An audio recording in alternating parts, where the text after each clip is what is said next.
To apply a filter to a photo in the Gallery app on Samsung Galaxy S24 Ultra, open Gallery app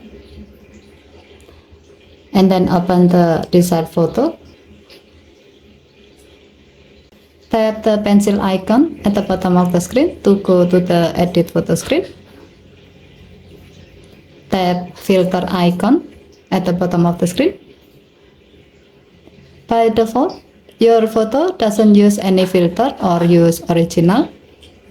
You can tap each of filter to see how the photo will look like when the selected filter is applied. As a note, in some filters you can adjust the intensity. As you can see, when you are selecting one, you can slide the intensity adjustment bar under the filter to adjust its intensity.